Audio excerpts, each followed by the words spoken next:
Hello साथीहरु, आजको भिडियोमा फेरि पनि स्वागत छ। आज मसँग एसेवाको प्रोमो कोड रहेको छ। यदि तपाई यो प्रोमो कोड युज गर्नुहुन्छ भने 10% क्याशब्याक पाउन सक्नुहुन्छ र म एसेवा आइडीबाट RS 500 सम्म आफ्नो मोबाइलमा रिचार्ज टपअप गर्दै छु। तपाईलाई आज म लाइभ एसेवाको प्रोमो कोड युज गरेर देखाउने छु र RS 500 मोबाइलमा रिचार्ज टपअप गर्दा हामीले प्रोमो कोड युज गर्यो भने कति क्याशब्याक पाइन्छ म तपाईलाई भिडियोमा नै बताउने छु। ढिला नगरिकन लागौं आजको भिडियोको टपिकतिर।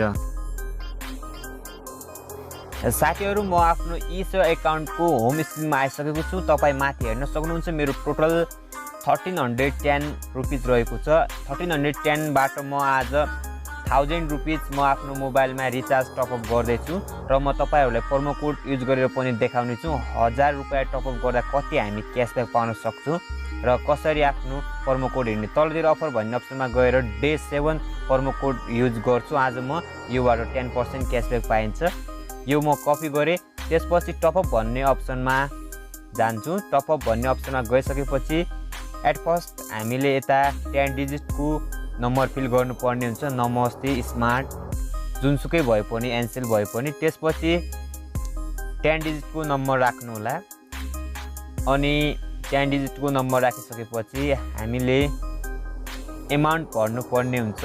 एमाउन्ट म अहिले 1000 भर्दै छु। 1000 भर्दा कति हामीले क्याशब्याक पाइन्छ त्यो देखाउने छु र एमाउन्ट फिल गरिदिनु होला। म यता एमाउन्ट चाहिँ 1000 राख्दै छु। एमाउन्ट फिल गरिसकेपछि तलतिर ह्याभ अ प्रोमो कोड भन्ने अप्सनमा क्लिक गरिदिनु होला।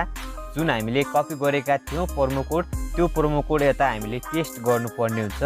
म यता डे 7 प्रोमो कोड युज गर्दै छु। तपाई पनि अफरमा गएर भोलि चाहिँ डे 8 पर्सि डे 9 यसरी यो प्रोमो कोड आउनेछ र एप्लाई गरिदिनु होला।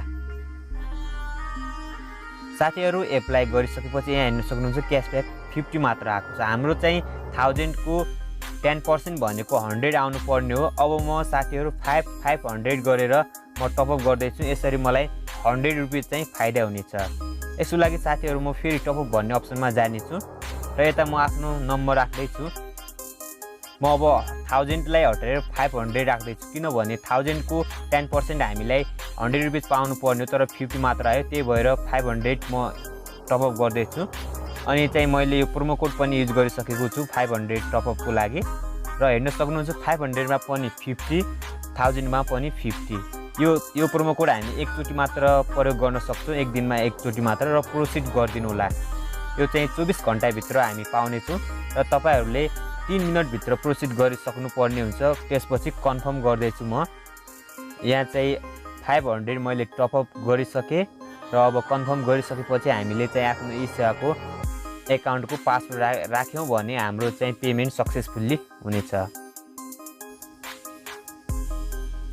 मेरो पेमेन्ट सक्सेसफुली भइसक्यो। माथि हेर्न सक्नुहुन्छ 850 रुपैयाँ बचेको छ। अब म यो 815 लाई अर्को एसेवा आइडीमा ट्रान्सफर गर्ने छु। त्यसपछि फेरि त्यो एसेवा आइडीबाट म टपअप गर्ने छु।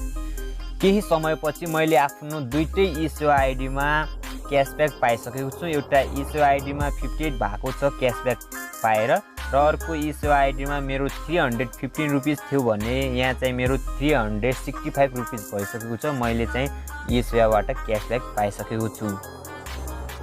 तपाई पनि आफ्नो एसेवा आइडीबाट मोबाइलमा रिचार्ज टपअप गर्नुहुन्छ भने अफरमा गएर प्रोमो कोड हेरेर तपाई प्रोमो कोड युज गर्नु सक्नुहुन्छ मोबाइलमा रिचार्ज टपअप गर्दा र तपाई क्याशब्याक पनि पाउन सक्नुहुन्छ 10% र आफ्नो मोबाइलमा रिचार्ज गरेर डाटा खरिद गरेर इन्टरनेटको मजा पनि लिन सक्नुहुन्छ। तपाईहरुलाई आजको भिडियो कस्तो लाग्यो? यदि मन पर्यो भने भिडियोलाई लाइक गरिदिनु होला। साथ सपोर्टको लागि च्यानललाई सब्स्क्राइब गरिदिनु होला। आजलाई भिडियो यति नै। हामी अर्को नेक्स्ट भिडियोमा चाँडै मिल्नेछौँ। Bye bye.